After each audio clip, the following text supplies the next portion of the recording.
భారత communist party CPI మండల కార్యదర్శి గానుగపేట ఆదినారాయణ ఆధ్వర్యంలో ఈ రోజు ఉదయం 11 గంటలకు రాజంపేట ఆర్టీఓ టి మోహన్ రావు గారికి వినతి పత్రం అందజేయడం జరిగింది.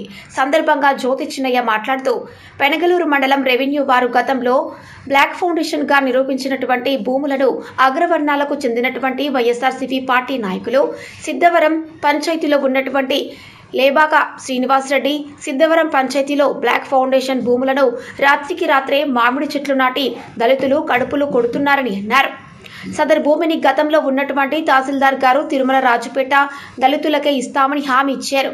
తర్వాత వచ్చిన మండల తహసీల్దార్ శ్రీధర్ రావు వైఎస్ఆర్సీపీ రాజకీయ నాయకులకు తొత్తులుగా మారి వాళ్లు ఇచ్చే ముడుపుల కోసం దళితుల కడుపులు కొట్టడం జరిగిందని అన్నారు. రైల్వే కోడూరు దళితుల నియోజకవర్గంలో 3 సార్లు గెలిచిన శాసనసభ్యులు కొరుముట్ల శ్రీనివాసులు దళితులకు న్యాయం చేయకుండా అగ్రవర్ణాల వారికి తొత్తుగా మారి వాళ్ళకి సదరు భూమిని కట్టబెట్టాలని అనుకోవడం పద్ధతి కాదని అన్నారు.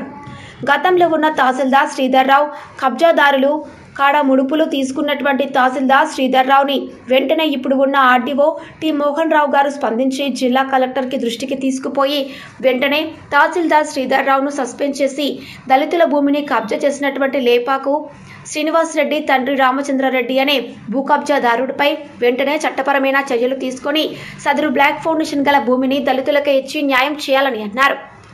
అప్పుడు ఉన్నటువంటి తహసీల్దార్ శ్రీధర్ రావు పెనగలూరు మండలంలో డికేటి భూములు, ఏటి పరంబోకు భూములు, చెరువు పరంబోకు భూములు, గుట్టలు వాగులు కొండలు వంకలు గల భూములు అన్నిటినీ కూడా వైఎస్ఆర్సీపీ ఎమ్మెల్యే అంటతో భూ కబ్జాదారులకు కట్టబెట్టారని అన్నారు. ఇప్పుడు మళ్లీ సిద్ధవరం పంచాయతీ రెవెన్యూ సర్వే నంబర్ 407/1లో విస్తీర్ణం 7 ఎకరాలు బ్లాక్ ఫౌండేషన్ భూమిని కూడా కబ్జా చేసేందుకు శ్రీనివాసరెడ్డి చూస్తున్నారని అన్నారు. ఇప్పటికైనా రెవెన్యూ యంత్రాంగం దళితులను చిన్నచూపు చూడకుండా వాళ్లను గమనించి అక్కడే ఉన్నటువంటి తిరుమల రాజుపేట దళితులకు సదరు భూమిని ఇవ్వాలని అన్నారు. లేని పక్షంలో భారత కమ్యూనిస్టు పార్టీ సిపిఐ ఆధ్వర్యంలో రాజంపేట ఆర్డీఓ కార్యాలయం దగ్గర ఆందోళన కార్యక్రమం చేపడతామని తెలియజేస్తున్నాము. ఈ కార్యక్రమంలో పాల్గొన్న వారు సిపిఐ మండల సహాయ కార్యదర్శులు ఈరి లక్ష్మీనారాయణ, బీదం రాజశేఖర్, మండల కార్యవర్గ సభ్యులు ఈరి భాస్కర్, వ్యవసాయ కార్మిక సంఘం రైల్వే కోడూరు నియోజకవర్గ అధ్యక్షులు రేవూరి శంకరయ్య పాల్గొనడం జరిగింది.